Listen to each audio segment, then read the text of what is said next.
Şu an tarihi Diyarbakır Ulu Cami önündeyiz. Bugün 20 Mart Cuma günü.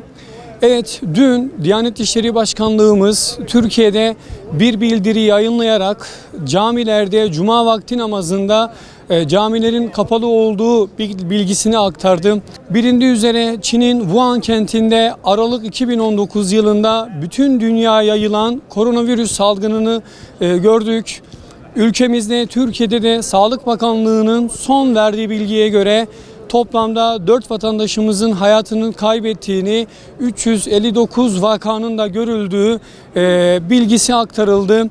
Bundan dolayı koronavirüs salgınının insanlara, vatandaşlarımıza bulaşma riskinin olduğunu Diyanet İşleri Başkanlığı baz alarak camilerin kapanması gerektiği noktasında bir bildiri bütün camilere yayınladı. Bugün gelip tarihi yerinde, yani Ulu Cami'nin bulunduğu alanda bizler görüntü almaya çalıştık.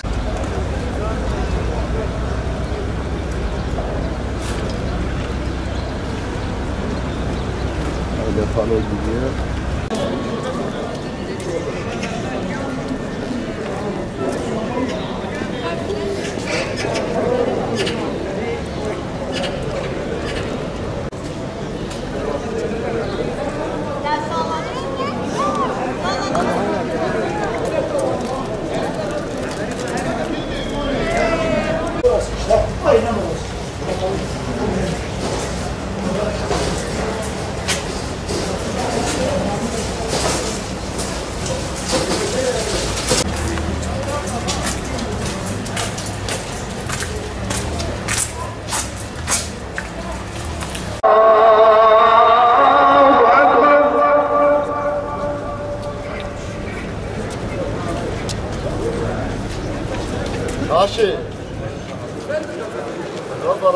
أشهد أن لا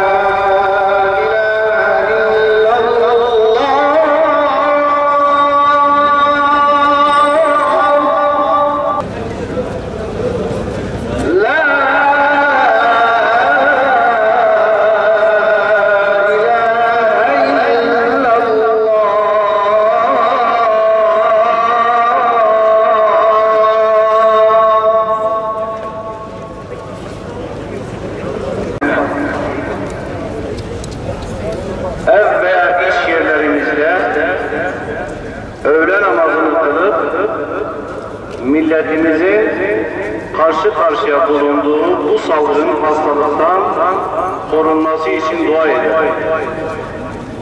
Allah bizleri, ülkemizi, milletimizi ve tüm insanlığı bu ve benzeri hastalık ve musibetlerden korusun. Amin. Velhamdülillahi Rabbil alemin. Ya şimdi günümüzde yani görüyoruz hastalık had safhada. Yani o yüzden işte halkımızdan ricamız, yani çok fazla böyle toplu mekanlara şey yapmasınlar, gitmesinler. Zaten her yer kapanmış. Şimdi bazen ihtiyarlarımız şey yapıyor, çok ısrar ediyorlar. İşte hani cemaatle namaz kılalım falan. Onları da yani anlayışla karşılamak lazım ama yani bunun çözümü bence hani camilerin şimdilik kapatılması. Peygamber zamanında da bu olmuş.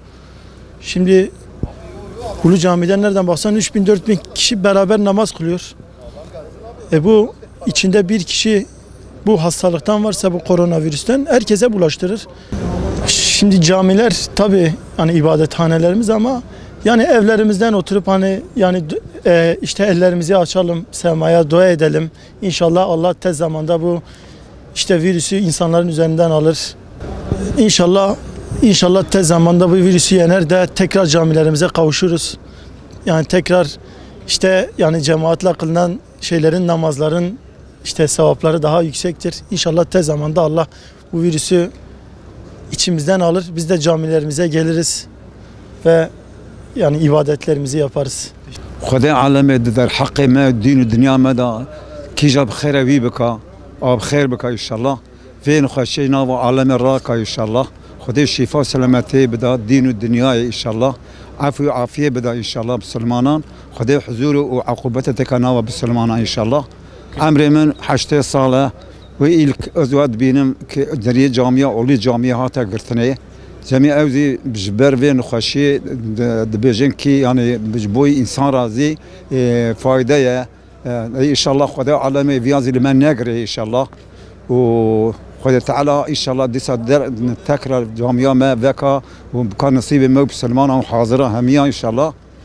عمل مشو يعني هفته سه سال مهنة تشتهي ومندية هنا نوع مدبينن خد تعالى بينا سر حقي خد تعالى ياردم جيبه خد تعالى شفاء خيري بده إن شاء الله أبي إيش بيه لعنين إن شاء الله مهنة ورن جامع وهنا نميج أخوان بكين إن شاء الله تعالى.